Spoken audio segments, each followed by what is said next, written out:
Hello students, कैसे हो आप सब लोग। आपका एफनिटी के इस एजुकेशन ऐप पर बहुत बहुत स्वागत। आप देखो, जो आपका एम है IIT JEE main and advance, affinity आपको अपने एम तक पहुंचाने में बहुत हेल्प करता है। तो उसी जर्नी में आगे बढ़ते हुए हम मैथमेटिक्स का नया चैप्टर स्टार्ट कर रहे हैं, जो कि आपका ट्रिग्नोमेट्री। मेरा नाम है संदीप कुमार गुप्ता, आपका मैथमेटिक्स टीचर। आपका जो भी जेई मेंस का मैथ होगा पूरा कवर करेंगे हम वन बाय वन। तो सबसे पहले स्टार्ट करते हैं ट्रिग्नोमेट्री। अब ट्रिग्नोमेट्री बेसिकली होती क्या है? ट्रिग्नोमेट्री को बेसिकली दो पार्ट में डिवाइड किया गया है, trigonometry ratios and identities. Identities second part है ट्रिग्नोमेट्रिक इक्वेशन। तो ट्रिग्नोमेट्रिक रेशियो और आइडेंटिटीज का मोस्टली पार्ट आप 7th 8th 9th क्लास में भी पढ़ चुके होते हो, पहले पढ़ चुके होते हो। तो यहाँ पे हम थोड़ा सा उसका रिवाइज करेंगे, उसमें कुछ नई चीजें ऐड करके आपको बताएंगे, ठीक है ना। अभी तक आपने जो चीजें पढ़ी होंगी उसमें कुछ और नई चीजें ऐड करेंगे, जो आपका एडवांस पार्ट है। फिर उसके बाद में चलेंगे ट्रिग्नोमेट्रिक इक्वेशन की तरफ। ठीक, तो इस तरह से दो पार्ट में डिवाइड किया गया अपने इस चैप्टर को। ठीक है। अब पहले सबसे पहले हम ट्रिग्नोमेट्री का इंट्रोडक्शन देखते हैं, क्या होती है ट्रिग्नोमेट्री, क्यों इसको पढ़ते हैं, क्या इसका एडवांटेज है पढ़ने का, कहां कहां इसको अप्लाई करते हैं। ओके, तो फर्स्ट चैप्टर आपका ट्रिग्नोमेट्रिक रेशियो एंड आइडेंटिटीज, इस पे देखते हैं। Introduction to trigonometry. तो सबसे पहले इंट्रोडक्शन देखते हैं ट्रिग्नोमेट्री का क्या होती है। तो बेसिकली ट्रिग्नोमेट्री जो है आपकी, वो दो वर्ड से मिलकर बनी है, ट्रिगोनो एंड मेट्री। ट्रिगोनो एंड मेट्री। अब ये ट्रिगोनो भी जो है आपका दो वर्ड से मिलकर बना है, ट्री एंड गोनो। ये ट्री मतलब ट्राई, ट्राई मींस थ्री, गोनो मींस साइड्स, थ्री साइड्स वाली ज्योमेट्री। तो थ्री साइड्स वाली ज्योमेट्री आपको पता है क्या बोलते हैं इसको, ट्राइंगल। थ्री साइड्स वाली ज्योमेट्री क्या बोलते हैं, ट्राइंगल, जिसमें तीन साइड होती है, ए बी सी।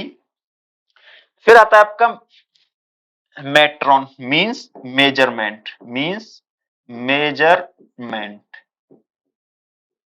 मींस। तो ट्रिग्नोमेट्री आपका क्या हो गया, थ्री साइड्स को मेजरमेंट करना, थ्री साइड्स को मेजरमेंट करना, उसको बोलते हैं ट्रिग्नोमेट्री। तो सबसे पहले जो ट्रिग्नोमेट्री इंट्रोड्यूस की गई थी, वो आपका ट्राइंगल की तीन साइड्स को मेजर करने के लिए ही हमने ट्रिग्नोमेट्री का यूज किया था। और इसके अलावा देखो ट्रिग्नोमेट्री कैसे इंट्रोड्यूस की गई थी। ट्रिग्नोमेट्री आपको जो इंट्रोड्यूस की गई थी, वो हमने किसी भी बिल्डिंग की हाइट को मेजर करने के लिए, किसी टावर की हाइट को मेजर करने के लिए, किसी माउंटेन की हाइट को मेजर करने के लिए इसको सबसे पहले हमने यूज किया था। अब कैसे यूज किया था, कि सपोज करो कोई आपका ये बिल्डिंग है, ये आपकी बिल्डिंग है। तो हम क्या करते थे कि उस बिल्डिंग से थोड़ी दूर पे खड़े होके, उस बिल्डिंग से थोड़ी दूर पे खड़े होके हम यहां से फिर देखते थे ऐसे करके, ठीक है ना। तो यहां से हम देखते थे, तो एक जो आपका इसका ऊपर वाला पार्ट होगा,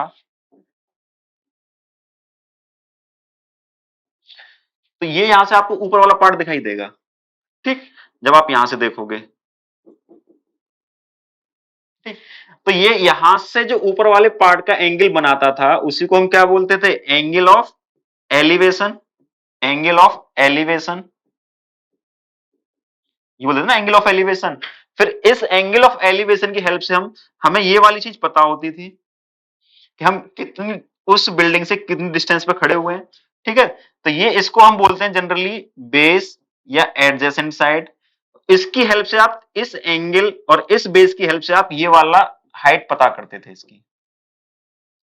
क्या होता था, tan theta equal to height upon base. तो सबसे पहले जो ट्रिग्नोमेट्री आपकी यूज की गई थी, वो आपकी लॉन्ग बिल्डिंग, जो आपकी बिल्डिंग्स होती थी, माउंटेन्स होते थे, बड़े बड़े टावर वगैरह होते थे, उनकी हाइट को मेजरमेंट करने के लिए इसका यूज किया गया था। फिर इसका इतना बाद में यूज हुआ कि अब आपका हर पार्ट में, आप चाहे मैथमेटिक्स पढ़ो, फिजिक्स पढ़ो, हर पार्ट में ट्रिग्नोमेट्री का यूज होता है। नहीं, तो ये आपका सबसे पहले स्टार्टिंग वाला पार्ट था। अब उसके बाद देखो और कहां का यूज करते हैं हम, और कहां का ट्रिग्नोमेट्री का यूज करते हैं। ट्रिग्नोमेट्री देखो आपका कैलकुलस में यूज होती है। कैलकुलस में क्या होता है, ट्रिग्नोमेट्री प्लस अलजेब्रा हम मिक्स करके पढ़ते हैं। उसके बाद आप देखो फिजिक्स में, फिजिक्स में भी तो आप ट्रिग्नोमेट्री यूज करते हो। फिजिक्स में देखो कहां यूज करते हो, कई जगह यूज करते हो आप, फिजिक्स में हर जगह यूज करते हो। कहां कहां देखो, सबसे पहले आपका प्रोजेक्टाइल मोशन में ले लेते हैं। प्रोजेक्टाइल मोशन क्या होती है, आप यहां से कोई एक ऑब्जेक्ट प्रोजेक्टाइल करते हो, ठीक है ना, किसी पर्टिकुलर वेलोसिटी पे, तो आप यहां से पढ़ते हो ना कि कितने एंगल पे हमें इसको प्रोजेक्टाइल करना है, तो जिससे कि ये अपने किसी पर्टिकुलर लोकेशन तक पहुंच जाए, कितनी वेलोसिटी से हमें इसको भेजना है ना, ये सब आप पढ़ते हो। तो ये सब ट्रिग्नोमेट्री का एप्लीकेशन पार्ट हुआ।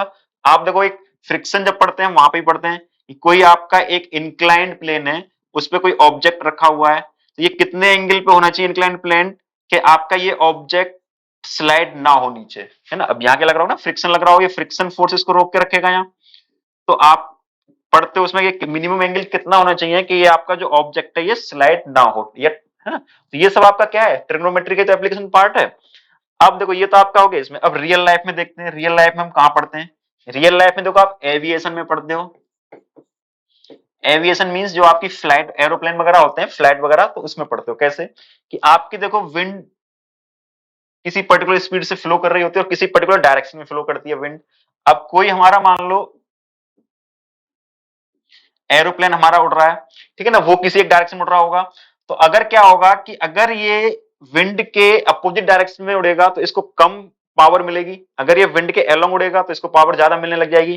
तो वहां हम ट्रिग्नोमेट्री का यूज करते हैं, किस डायरेक्शन में हम एरोप्लेन को रखें, किस एंगल पे, और विंड की डायरेक्शन क्या है, जिससे हमें रिलेटिव वेलोसिटी हमें ज्यादा से ज्यादा मिल पाए। ठीक है, ये आपका एविएशन में पढ़ते हो। उसके बाद देखो आप मिसाइल लॉन्चिंग, मिसाइल लॉन्चिंग में पढ़ते हो। मिसाइल लॉन्चिंग में भी ट्रिग्नोमेट्री का आपका एप्लीकेशन होता है। कैसे कि आपको देखो ये आपकी कंट्री है इंडिया, ये सपोज करो पाकिस्तान है, ठीक है ना। अब ये मैप मेरे को नहीं बनाना आता एग्जैक्टली, ये आपका इंडिया। तो अगर मान लो हमको दिल्ली से या मान लो कहीं बॉर्डर से हमको मिसाइल भेजनी है लाहौर में, तो हम यहाँ क्या करेंगे, एक कोई पर्टिकुलर एंगल देंगे इसको और एक कोई पर्टिकुलर वेलोसिटी देंगे कि हमारा जो स्पेसिफाइड लोकेशन पे मिसाइल लॉन्च हो जाए, मिसाइल पहुंच जाए। ठीक है ना। अगर मान लो आपने एंगल ज्यादा रख दिया या स्पीड ज्यादा रखी, तो ये क्या करेगा, आपका हो सकता है पाकिस्तान को क्रॉस कर जाए, बेचारे कहां पहुंच जाएगा, अफगानिस्तान में, अफगानिस्तान को तहस नहस कर देगा।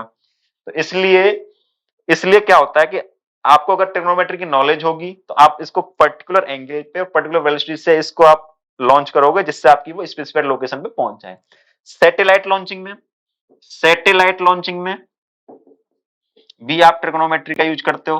बट सैटेलाइट आप जब सैटेलाइट आप कोई लॉन्च करते हो तो आप देखते हो ना किस एंगल पे पूरा का पूरा जो पाथ होता है आपका, वो ट्रेजेक्टरी ट्रेस करते हो। तो किसकी हेल्प से करते हो आप, ट्रिग्नोमेट्री के, कितने एंगल पे होना चाहिए, किस टाइम पे होना चाहिए, कहां पहुंचना चाहिए वो किस टाइम पे, ठीक है ना। तो वो सब क्या होता है, आपका ट्रिग्नोमेट्री का एप्लीकेशन पार्ट होता है।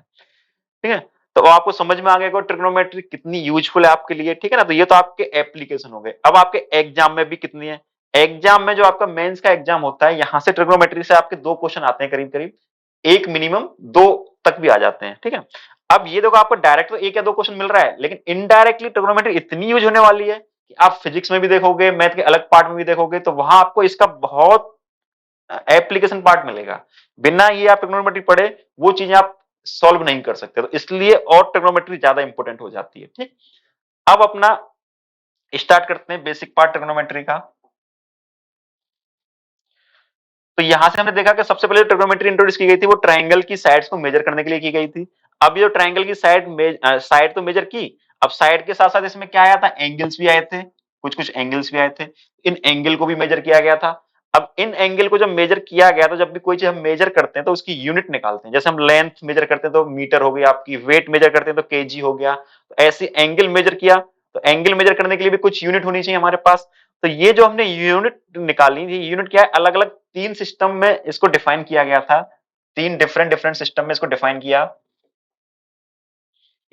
मेजरमेंट ऑफ एंगल्स, एंगल को मेजरमेंट करने के 3 सिस्टम आए। पहला था आपका सेक्सागेसिमल और इंग्लिश सिस्टम, ये अंग्रेजों ने दिया था इसलिए इंग्लिश सिस्टम।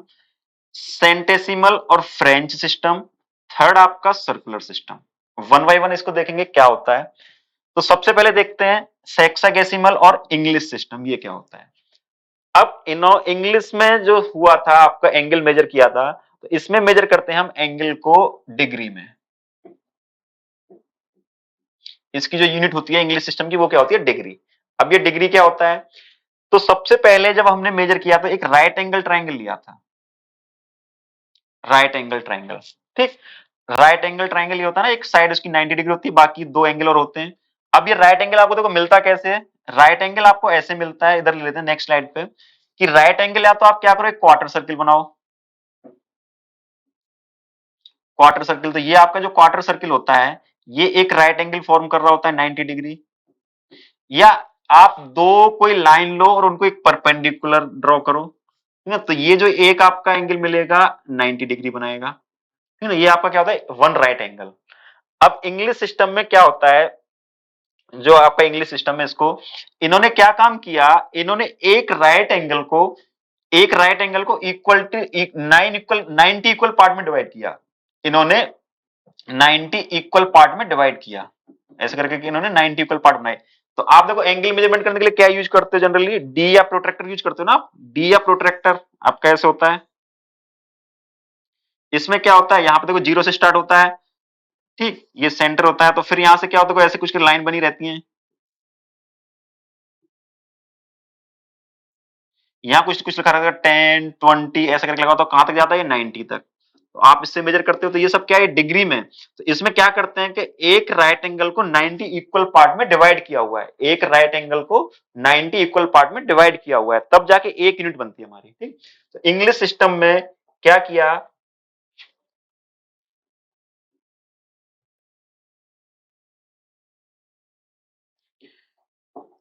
इंग्लिश सिस्टम में वन राइट एंगल को 90 डिग्री में डिवाइड किया गया। अब देखो फर्दर क्या होता है कि अब एक डिग्री का आपके पास यूनिट मिल चुकी है, अब उसके बाद क्या होता है कि आपको कुछ स्मॉल डिग्री का ही कुछ मान लो स्मॉल पार्ट आपको मेजर करना हो, एक डिग्री का भी स्मॉल पार्ट, तो क्या करेंगे, जैसे मान लो हाइट होती है, आप हाइट मेजर करते हो तो पहले आप किलोमीटर्स में करते हो, जैसे रोड होता है आपको, तो रोड की लेंथ कितने किलोमीटर है, फिर अगर मान लो आपको कुछ छोटी छोटी लेंथ मेजर करनी होती है तो आप मीटर का यूज करते हो, फिर 1 मीटर, आपको और छोटी यूज करनी होती है तो फिर आप क्या करते हो सेंटीमीटर का यूज करते हो, और छोटी यूज करनी होती है आपका मिलीमीटर का। अब मिलीमीटर क्या होता है आपका 1 मीटर का 1/1000 पार्ट होता है ना, वो आपका होता है। अब ऐसे ही मान लो आपको जैसे डी में, तो आपके डी में बने रहते हैं ना, डी से तो आप केवल केवल 1 degree 2 degree 3 degree 4 degree 5 degree ऐसे मेजर कर सकते हो, है ना, उसमें 10 10 होते हैं, फिर 10 को भी हम 10 पार्ट में डिवाइड करते हैं, तो इसका मतलब क्या हो गया 1 डिग्री 2 डिग्री। लेकिन अगर मान लो आपको 1 डिग्री से भी कम एंगल मेजर करना हो, है ना, फ्रैक्शन में, तो कैसे मेजर करोगे आप, तो उसके लिए एक और यूनिट लेके आई गई। अब चलो आपको डी में तो आपको दिख रहा है कि 1 से छोटी तो आप क्या ही मेजर करोगे, लेकिन आपको मान लो कोई ऐसी चीज है, जैसे आप बहुत बड़ी चीज ले लो,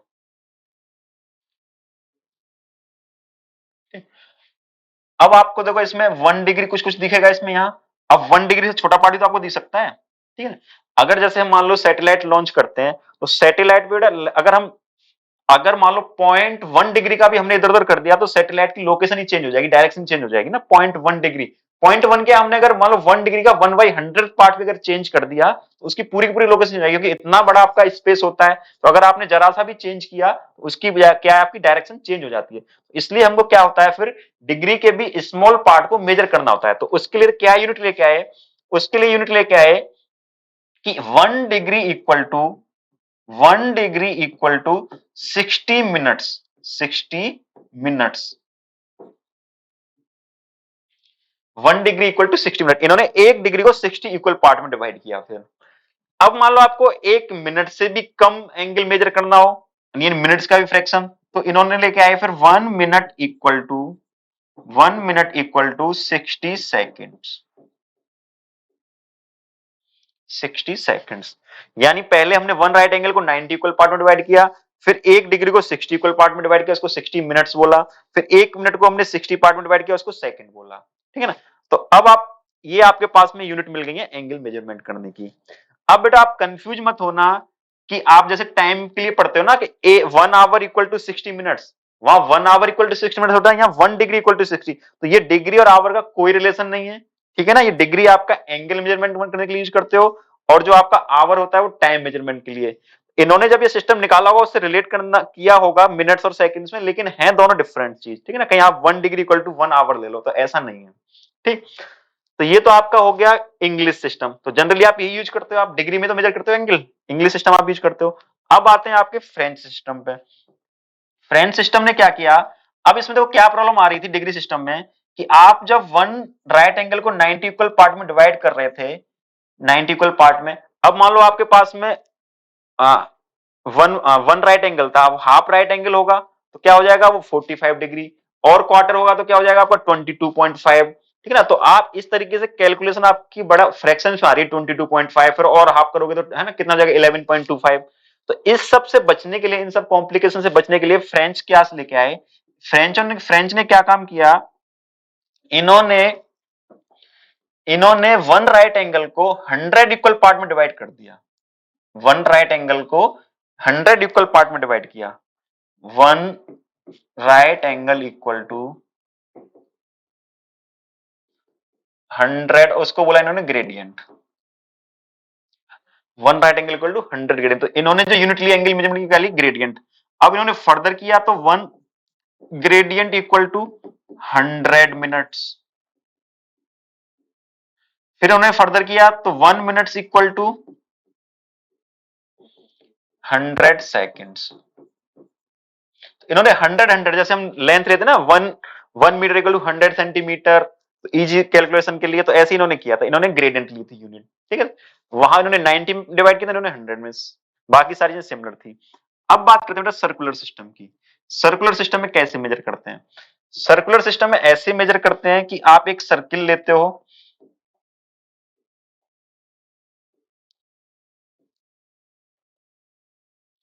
आप एक सर्किल लेते हो,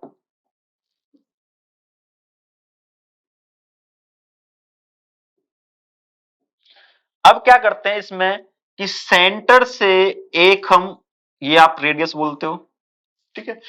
अब इस रेडियस को अगर मैं इस रेडियस के बराबर ही आर्क लेते हुए, ये आपकी आर्क होती है, अगर मैं इसको आर्क मूव करा दूं, मतलब जो आपकी आर्क होगी वो रेडियस के बराबर ही होगी। अब वो जो जब पहुंच जाएगा जहां पे जिस लोकेशन पहुंचेगा, तो जो ये एंगल बनाएगा वो आपका 1 रेडियन कहलाएगा, वो आपका 1 रेडियन कहलाएगा। यानी ये आपकी जो रेडियस है आर, और ये जो आपका आर्क है, तो ये भी आपका आर के बराबर होगा, तो ये 1 रेडियन फॉर्म करेगा। कितना फॉर्म करेगा? 1 रेडियन के इक्वल। अब इसमें देखो होता क्या है कि इसकी जो यूनिट होती है आपकी, वो क्या होती है? रेडियन। सर्कुलर सिस्टम की जो यूनिट होती है रेडियन। तो आप रेडियन में भी पढ़ते हो, जनरली आप कौन कौन से पढ़ते हो? इंग्लिश सिस्टम और सर्कुलर सिस्टम, डिग्री और रेडियन में पढ़ते हो। रेडियन तो हम बहुत कम यूज करते हैं, ठीक। अब देखो और इसका क्या यूज होता है।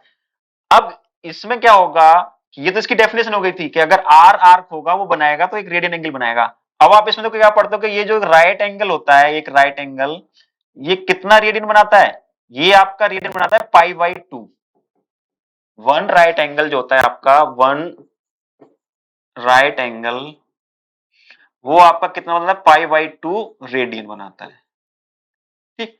अब पूरा का जो सर्किल बनाता है वो कितना बनाता है आपका? एंटायर सर्किल कितना बनाता है? एंटायर सर्किल आपका बनाता है 2 पाई, π/2 इंटू 4, 4 क्वार्टर है तो 2 पाई, ये 2 पाई रेडियन होता है पूरे सर्किल के एंगल का, ठीक। अब यहां से देखो क्या होता है कि एक चीज और डिफाइन करते हैं यहां से कि जो आप ये आर्क लेते हो, ठीक है ना, ये आर्क, तो आर्क की लेंथ मान लो एल है। चलो दूसरा ले लेते हैं, अगर एक,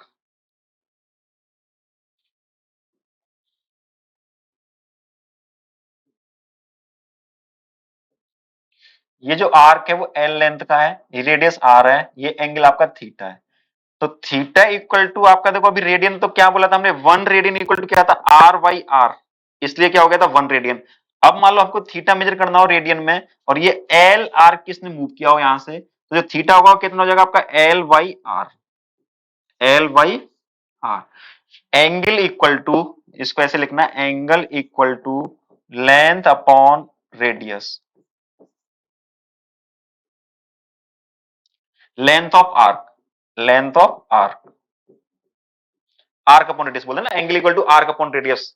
या अच्छा बेटा, एक चीज और ध्यान रखना आप सब कि जो भी आपको यहाँ बताया जा रहा है, लिखवाया जा रहा है, उसको साथ के साथ नोट्स में लिखते जाना, ठीक है ना। और यहाँ कुछ फॉर्मूले लिखवाए जाएंगे ना बीच में, फॉर्मूले, तो फॉर्मूले नोट्स में तो लिखना है, लिखना आप साथ के साथ क्या करना है, एक अलग से रजिस्टर बना लेना, फॉर्मूला का रजिस्टर। उन फॉर्मूलों को उस रजिस्टर में भी लिखते जाना साथ के साथ, और उन फॉर्मूलों को टाइम टू टाइम आपको रिवाइज करते जाना है, ठीक है ना। वो आपके एग्जाम में बहुत हेल्पफुल होंगे फिर उस टाइम पे, ठीक। तो ये जो भी आपको पढ़ाया जा रहा है इसको साथ के साथ नोट करते जाओ आप, ठीक। अभी तो आपका ये बेसिक वाला पार्ट चल रहा है, लेकिन धीरे धीरे हम फिर आपके एडवांस पार्ट में मूव कर जाएंगे। क्लियर? तो ये आपको चीज समझ में आ गई होंगी कि तीन सिस्टम आप यूज करते हो, इंग्लिश, फ्रेंच और सर्कुलर सिस्टम। तीनों की यूनिट क्या क्या होती है? इसकी होती है आपकी डिग्री, ग्रेडियंट और रेडियन। क्लियर? अब यहां से आपको ये भी क्लियर हो गया कि एंगल इक्वल टू क्या होता है? Length of arc upon radius. एक क्वार्टर सर्किल कितना बनाता है? यहाँ पे पाई बाई टू। एक क्वार्टर सर्किल कितना बनाता है? पाई बाई टू, यानी वन राइट एंगल। अब इन तीनों में आपस में रिलेशन देखते हैं, क्या रिलेशन है इन तीनों में आपस में रिलेशन देखते हैं। रिलेशन क्या है इन तीनों सिस्टम में?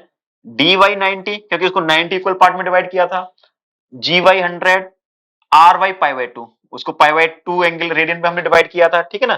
तो ये क्या होता है आपका? D by 90 equal to G Y 100 equal to R Y pi by two. अब इसका यूज कैसे करते हैं? इसका यूज हम तब करते हैं कि एक यूनिट को दूसरी यूनिट में कन्वर्ट करना हो।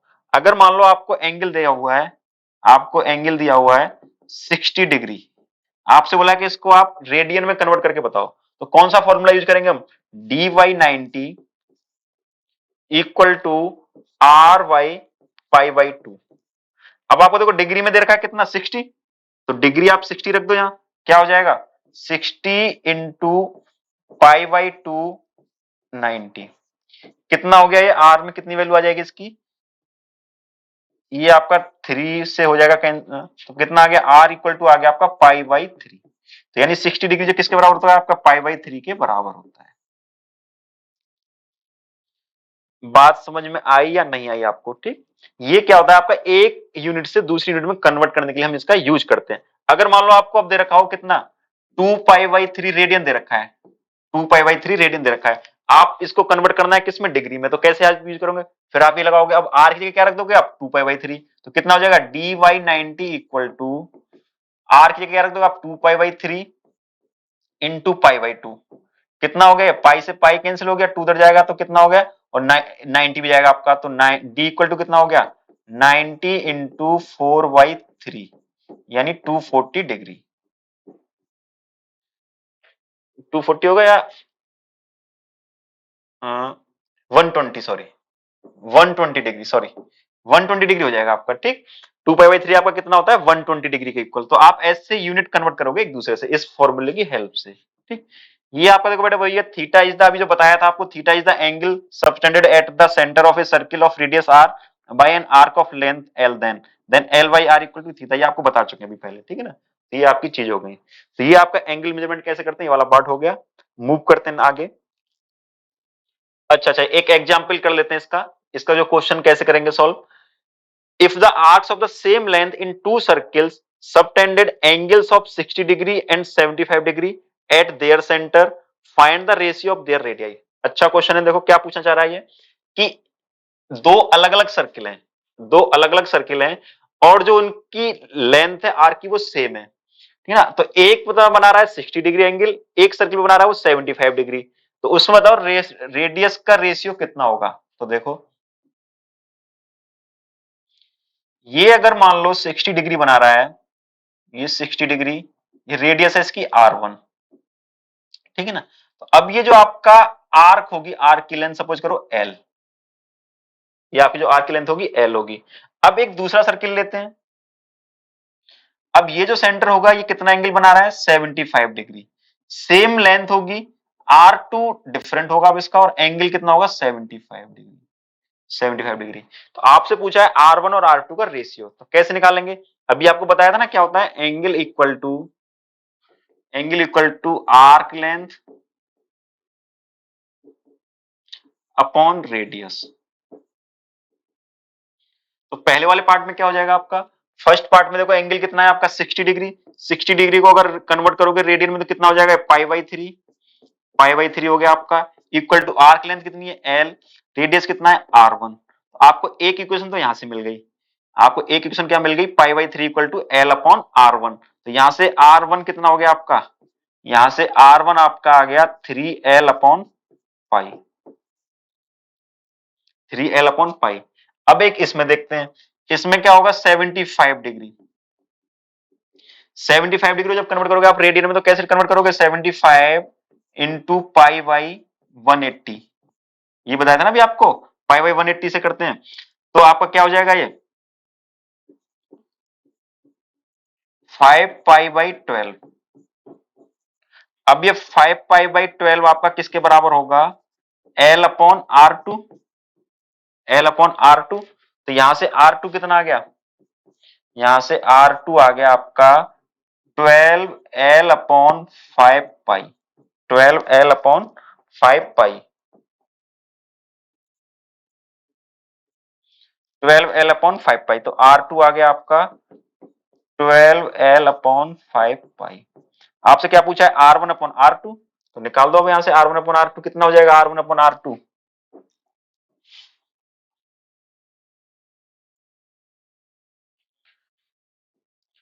R1/R2 आपका हो जाएगा 3L/पाई अपॉन 12L/5π। क्या क्या कैंसिल हो गया आपका? पाई से पाई कैंसिल, एल से एल कैंसिल। ये आपका आ गया 5/4।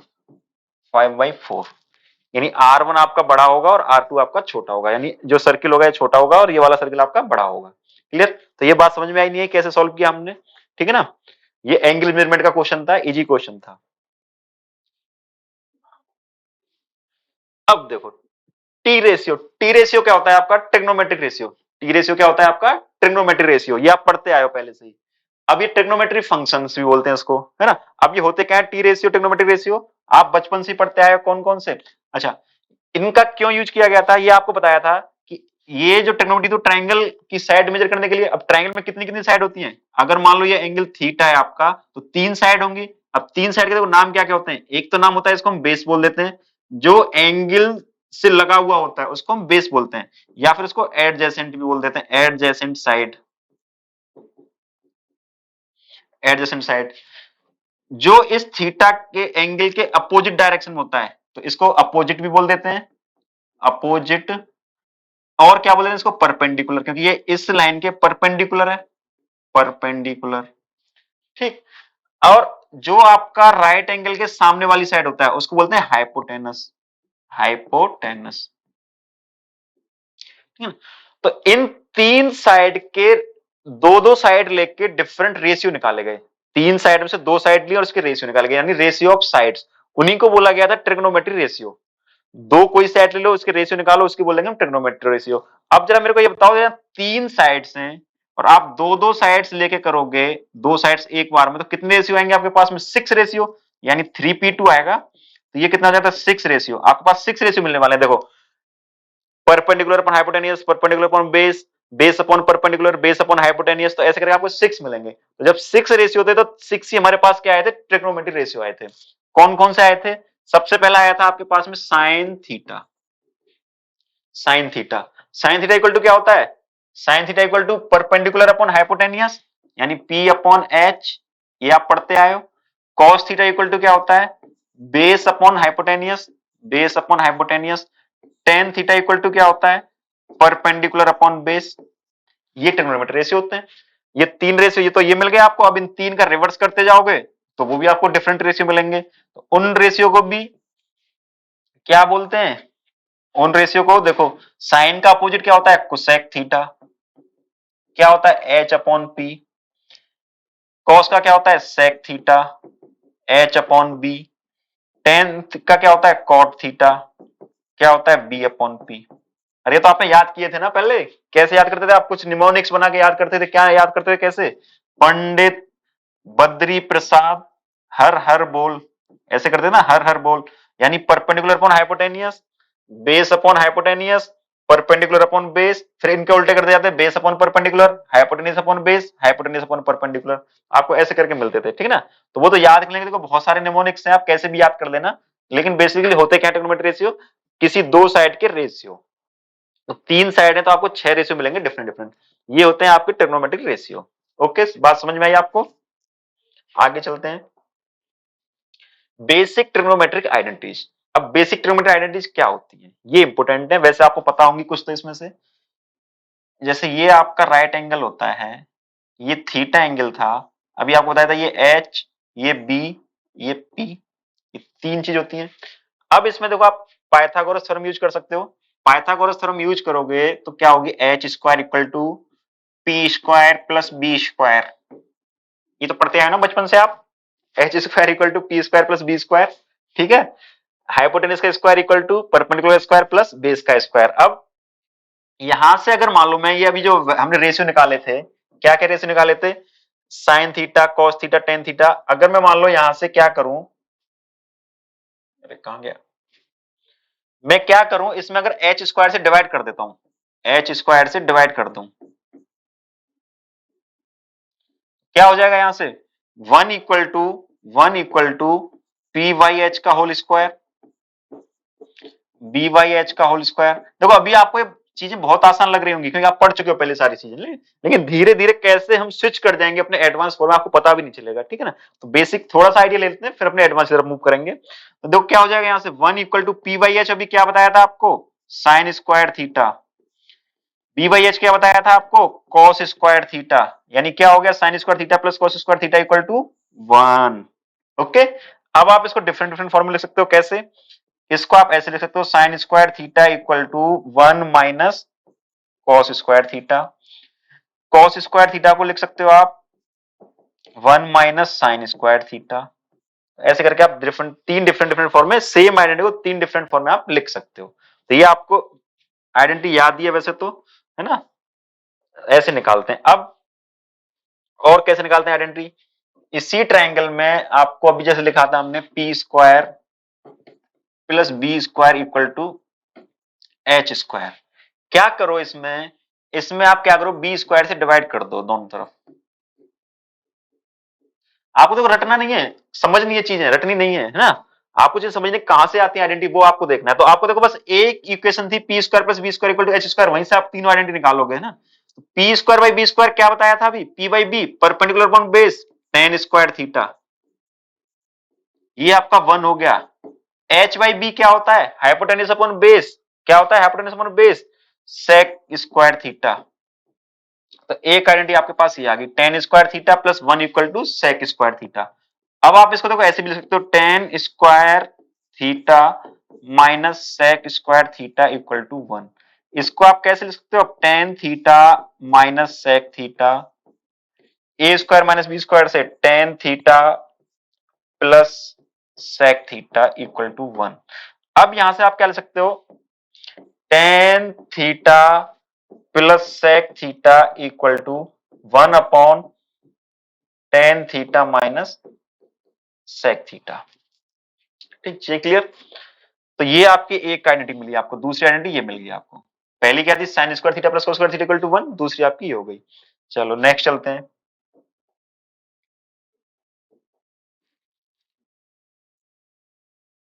फिर से वही P square plus B square equal to H square. तो देखो एक बार हमने एच स्क्वायर से डिवाइड किया था, एक बार हमने बी स्क्वायर से, अब पी स्क्वायर से करके देखते हैं। पी स्क्वायर से डिवाइड करोगे तो क्या आने वाला है, ये तो आपका 1 हो गया। बी बाई पी क्या होता है, base upon perpendicular cot square theta, ये सब बताया था ना अभी। एच अपॉन पी क्या होता है, हाइपोटेन्यूज अपॉन परपेंडिकुलर साइन का अपोज क्या होता है, कोसेक थीटा, तो कोसेक स्क्वायर थीटा। तो एक आइडेंटिटी आपके पास में ये आ गई। यहां से आप इसको और इस फॉर्मूले लिखते हो, cot square theta, sorry cosec square theta, cosec square theta minus cot square theta equal to 1। फिर इसको आप लिख सकते हो, cosec theta minus cot theta, cosec theta plus cot theta equal to 1। ठीक है ना। तो आप तो थर्ड आइडेंटिटी आपके पास में ये आ गई। ये तीन आइडेंटिटी आप ये निकल पढ़ते हो, ठीक है ना। तो ये आपको याद रखनी होती है तीनों आइडेंटिटी। फिर उसके बाद में देखो कुछ रेसिप्रोकल आइडेंटिटी होती है। रेसिप्रोकल आइडेंटिटी क्या होती है, कि जैसे आपको बताया था कि साइन थीटा इक्वल टू क्या था, परपेंडिकुलर अपॉन हाइपोटेनियस, और कोसेक थीटा इक्वल टू क्या था, हाइपोटेनियस अपॉन परपेंडिकुलर। यहां से हम ये नहीं लिख सकते कि sine theta equal to 1 upon cosec theta. ठीक, ऐसे ही कॉस थीटा को क्या लिखते हैं, 1 अपॉन सेक थीटा। तो आपका देखो नेक्स्ट आइडिया ऐसे क्या लिखेंगे हम, टेन थीटा को क्या लिखेंगे हम, टेन थीटा को आप लिखोगे tan theta equal to 1 upon cot theta. ये आपकी क्या होगी, रेसिप्रोकल आइडेंटिटी। ये क्या होगी आपकी रेसिप्रोकल आइडेंटिटी। अब उसके बाद देखो कुछ आइडेंटिटी आती है, जैसे आपको बताया कि साइन थीटा इक्वल टू क्या बताया था अभी आपको, साइन थीटा इक्वल टू बताया था आपको P Y H, and cos theta equal to क्या बताया था आपको, b बाई एच। अगर मान लो सपोज मैं लिख दूं sine theta upon cos theta equal to क्या हो जाएगा, p by H upon B by H, H से एच कैंसिल, क्या हो जाए पी बाई बी। ये क्या बन गया P by B. Perpendicular upon base क्या होता है आपका, परपेंडिकुलर अपॉन बेस क्या होता है आपका टेन थीटा। तो ये हमको पता ही वैसे तो sine theta upon cos theta क्या होता है टेन थीटा। ये सब आपको कहां से पता लग रहा है, आप ट्राइंगल ज्योमेट्री से आप सारे आइडेंटिटी फाइंड कर रहे हो। सेम अपोज इसका रिवर्स क्या हो जाएगा, cos theta upon sine theta equal to cot theta. ये आइडेंटिटी आपको याद होनी चाहिए सारी आइडेंटिटी, ठीक है ना। ये जनरली हम पढ़ चुके हैं सारी आइडेंटिटी, ठीक है ना। तो ये तीन आइडेंटिटी आपकी कौन सी थी, पहले तीन आइडेंटिटी हमने ये वाली देखी थी, sine square theta plus cos square theta equal to 1, 1 plus cot square theta plus sec square theta. इससे पहले 1 plus sec square theta equal to 1 plus tan square theta equal to sec square theta. तीन identity ये थी। ये कुछ reciprocal identity आप जानते ही हो। फिर आपकी ये दो आइडेंटिटी ये होती है। तो ये आपकी होगी आइडेंटिटी। अब चलते हैं नेक्स्ट पार्ट पे। इस टेबल में देखो क्या दिया हुआ है। इस टेबल में होगा अगर आपको कोई भी रेशियो दूसरे किसी रेशियो में फाइंड करना है, जैसे मान लो आपको cos थीटा फाइंड करना है sin थीटा के टर्म में, क्या हो जाएगा under root 1 minus sine square theta. कहां से पता लगता है ये, अभी आपको से बताया था ना, sine square theta equal to sine square theta plus cos square theta equal to 1। तो यहां से हम cos स्क्वायर थीटा को क्या लिख सकते हैं 1 माइनस साइन स्क्वायर थीटा, और cos थीटा को क्या लिख सकते हैं हम under root 1 minus sine square theta, under root 1 minus sine square. तो ये आपका आ गया under root 1 minus sine square theta. Tan theta क्या होता है अभी आपको sine theta upon cos theta, तो sine theta upon under root 1 minus sine square theta. Cot theta क्या हो जाएगा फिर 1 अपॉन टेन थीटा, यानी under root 1 minus sine square theta upon cos theta. तो इस टेबल में ऐसे दिया गया, मान लो आपको कॉट थीटा लिखना है किसके टर्म में, कॉट थीटा आपको लिखना है सेक थीटा के टर्म में। क्या हो जाएगा 1 upon under root sec square theta minus 1। तो ये सब आपको वही जो आइडेंटिटी है उन्हीं का यूज करके एक दूसरे टर्म में हम फाइंड कर सकते हैं। इससे क्या निकाल सकते हैं हम कि एक रेशियो की हेल्प से, अगर आपको कोई एक रेशियो दिया, हमारा वो साइन थीटा दिया हुआ है, उस साइन थीटा की हेल्प से बाकी 5 रेशियो फाइंड कर सकते हो। आपको मान लो सेक थीटा दिया हुआ है, इस सेक थीटा की हेल्प से आप पांचों बाकी के रेशियो फाइंड कर सकते हो। तो ये टेबल आपकी इसमें यूजफुल होती है। चलिए अब आगे आपके क्वेश्चन। अब आपका आ गया एप्लीकेशन पार्ट, आइडेंटिटी का जो आप अप्लाई करोगे, कहां अप्लाई करोगे आइडेंटिटी। तो ये तो आपका पहले आप पढ़ चुके हो आइडेंटिटी का कॉन्सेप्ट, और आपका अप्लाई करना है। तो ये आपका एक क्वेश्चन बहुत ही अच्छा क्वेश्चन है। क्या दिया हुआ है, sine theta plus sine square theta equal to 1, then prove that cos 12 theta, cos 10 theta, cos 8 theta, cos 6 theta plus 1 equal to minus 1 equal to 0। अब देखो ये हमें क्या है, बड़ी बड़ी पावर देके डरा रहा है, cos की पावर 12, cos की पावर 10, इतनी बड़ी बड़ी पावर देके डराना चाह रहा है हमें, पर हम डरने वाले नहीं है। क्यों कि आपको तो एक तो क्या दिया हुआ है, sine theta plus sine square theta equal to 1, यानी sine theta plus sine square theta equal to 1। तो यहां से साइन थीटा इक्वल टू क्या हो गया 1 minus sine square theta. 1 minus sine square theta में पता है आइडेंटिटी क्या होता है, cos स्क्वायर थीटा, यानी साइन थीटा आपको क्या दिया हुआ है cos स्क्वायर थीटा के बराबर। तो अभी क्या कर सकते हैं हम, अभी हम ये कर सकते हैं कि इस बड़ी बड़ी पावर को हम छोटी छोटी पावर में कन्वर्ट कर दें। कैसे कि cos स्क्वायर थीटा को हम साइन थीटा से रिप्लेस कर दें, तो पावर हमारी कुछ कम हो सकती है। अब तो कैसे करेंगे, तो ले लेते हैं RHS ले लेते हैं, और ये ध्यान रखना साइन थीटा इक्वल टू क्या हो गया आपका cos square theta, sine theta equal to cos square theta. चलो अब आपका ले लेते हैं हम LHS क्या है LHS, cos 12 theta plus 3 cos 10 theta plus 3 cos 8 theta plus cos 6 theta minus 1। ये आपका LHS है। अब देखो cos 12 थीटा को हम ऐसे लिख सकते हैं, cos स्क्वायर थीटा की power 6 plus 3 cos square theta की power 5 plus 3 cos square theta की power 4 plus cos square theta की पावर क्यूब माइनस 1 लिख सकते हैं वैसे। अब देखो cos square theta equal to क्या था आपका साइन, तो इसको हम साइन थीटा की पावर 6 ऐसे लिख सकते हैं प्लस 3 साइन थीटा की पावर 5 प्लस 3 cos थीटा की पावर साइन थीटा से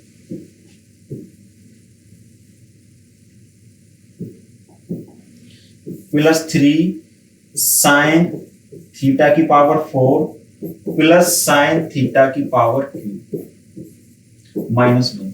अब आपको यहाँ से कुछ ऐसा बनता दिख रहा है, कुछ इक्वेशन वगैरह बनती हुई दिख रही है क्या आपको? आपको इक्वेशन बनती दिख रही होगी क्या कि A cube plus B cube, A cube plus A plus B का होल क्यूब क्या होता है? ए प्लस बी का whole cube A cube plus B cube plus 3ab square plus 3ab square. आपको देखो ये आपको ये वाली इक्वेशन नहीं दिख रही है, sine square theta plus sine theta का होल क्यूब।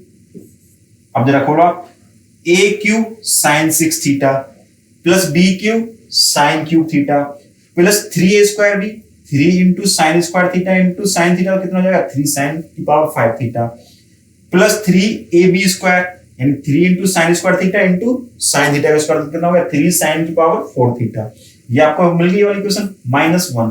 अब देखो ये आपको क्या दे रखा है? Sine square theta plus sine theta 1। ये कितना हो गया आपका? 1 का cube -1 equal to 1 - 1 equal to 0। Sorry हाँ 1 - 1 इक्वल टू 0। तो आपको ये प्रूफ करना 0, आपको आरएचएस में क्या था? 0। तो ये आपका प्रूफ हो गया, ये वाला आपका प्रूफ हो गया। ठीक है, तो कैसे हमने आइडेंटिटी का यूज करके, कौन सी आइडेंटिटी यूज करी हमने? Sine square theta plus cos square theta equal to 1। उस आइडेंटिटी को यूज करके हमने इस क्वेश्चन को सॉल्व किया। आपके ऐसे क्वेश्चन आते थे, मैथ में क्या होता है? देखो आपको डराने की कोशिश करी उसने, मैथ इतना टफ नहीं है। मैथ में क्या है? आपको डराने की कोशिश करेगा, आपको डरना नहीं है, आपको देखना है कैसे इसको टैकल करना है ना। आपको देखो एक सिंपल आइडेंटिटी से हमने इस क्वेश्चन को सॉल्व कर दिया। ठीक है ना, देखने में कितना बड़ा क्वेश्चन लग रहा था ये, लेकिन आंसर कितना है इसका? 0। और कितना? बस एक आइडेंटिटी का यूज करके। इस तरीके से बेटा मैथमेटिक्स आपका बहुत इजी पार्ट होता है, यहाँ से स्कोरिंग बहुत आसान होती है। फिजिक्स में तो क्या आता है? फिजिक्स में आपको कॉन्सेप्ट सीखने पड़ते हैं, कॉन्सेप्ट पढ़ने पड़ते हैं बहुत ज्यादा। केमिस्ट्री में आपको चीजें रटनी पड़ती है बहुत ज्यादा, लेकिन यहाँ रटना नहीं है, समझना है।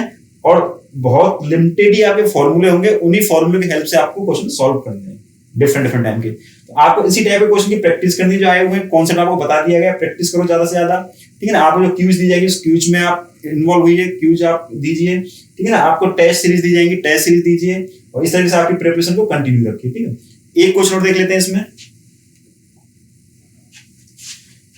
ये देखा देखा 2 sin 6 theta plus cos 6 theta minus 3 sin 4 theta plus cos 4 theta plus 1 is equal to 2 is equal to.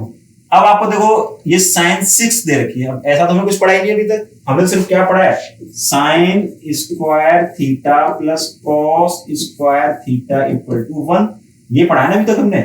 Square का पढ़ा है, 6 का तो पढ़ा ही नहीं हमने। अब 6 में कैसे कन्वर्ट करें इसको? अगर मैं देखो sin square theta plus cos square theta की पावर क्यूब कर देता हूं, क्या आएगा यहां से? ए क्यूब यानी sine 6 theta plus B cube cos 6 theta plus 3ab square या 3ab plus 3 sine square theta cos square theta into A plus B sine square theta plus cos square theta. ये वाला part हो जाएगा आपका। अब यहां से देखो इसको हम क्या ले सकते हैं? 1 का cube equal to sine 6 theta plus cos 6 theta plus 3 sine square theta cos square theta. ये वाला पार्ट भी कितना हो गया? 1 हो गया, ये आ गया। अब यहां से क्या ले सकते हैं आप? Sine 6 theta plus cos 6 theta equal to क्या हो जाएगा? 1 minus 3 sine square theta and cos square theta. ये वैल्यू आपको रिप्लेस करनी है साइन 6 थीटा cos 6 थीटा की वैल्यू। ठीक है ना, ऐसे सिमिलरली साइन 4 थीटा, ये क्या करोगे आप? Sign square theta plus cos square theta का स्क्वायर लोगे, यहां से जब आप निकालोगे तो वहां से आपकी वैल्यू आ जाती है sine 4 theta plus cos 4 theta equal to 1 minus 2 sine square theta cos square. जब आप करोगे ना साइन स्क्वायर थीटा का plus cos square theta square करोगे तो क्या आएगा? Sine 4 theta plus cos 4 theta plus 2 sine square theta cos square theta, वो वाला पार्ट आपका 1 हो जाएगा। अब ये दोनों वैल्यू आप रिप्लेस कर दो यहां। ठीक है ना, तो रिप्लेस करते हैं।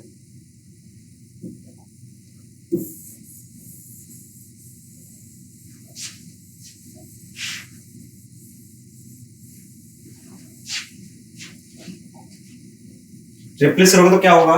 देखो साइन 6 थीटा का रिप्लेस करोगे तो क्या? 2 into 1 minus 3 sine square theta cos square theta minus 3 sine 4 theta क्या रखोगे आप? 1 minus 2 sine square theta into cos square theta.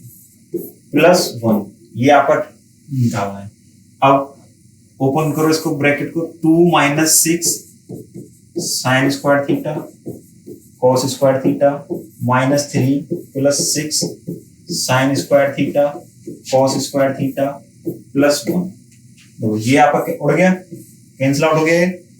-6 + 6 है, कैंसिल आउट हो गया। क्या बचा? 2 - 3 + 1, 2 - 3 + 1 = 0। आपका आंसर आ गया 0। बेटा देखो कैसे हम इतने बड़े बड़े क्वेश्चन को हैंडल कर रहे हैं सिंपल एक आइडेंटिटी यूज करके। ठीक है, अब आपको क्या करना है, आपको इसी तरह के क्वेश्चन की प्रैक्टिस करनी ज्यादा से ज्यादा। ठीक है, तो अभी तक जो पार्ट हमने कवर किया था वो मोस्टली आपका जो 11th में आप पढ़ चुके हो वो वाला पार्ट, हम 11th में नहीं, आप जो 11th से पहले पढ़ चुके हो वो वाला पार्ट अभी तक हमने कवर किया, ट्रिग्नोमेट्रिक रेशियो एंड आइडेंटिटी। अब इन ट्रिग्नोमेट्रिक रेशियो को भी एक नए फॉर्म में हम लिखते हैं। वो नए फॉर्म में क्यों लिखते हैं, क्या जरूरत पड़ी थी, कैसे लिखते हैं, वो नेक्स्ट क्लास में डिस्कस करेंगे। तो आप आज के लिए आपके लिए इतना काफी है, कल आपकी नई चीजें स्टार्ट हो जाएंगी। नहीं, ये तो अभी आपका बस रिवीजन वाला पार्ट था, बेसिक पार्ट आपको रिवाइज किया गया है, आप भूल चुके होंगे तो आप फिर से उसको रिवाइज कर सको। तो प्रैक्टिस करिए, ठीक है, हार्ड वर्क कीजिए, क्लियर, और कंटिन्यू रखिए इसको, और आप जरूर IIT में आपका सिलेक्शन होगा। Thank you so much guys.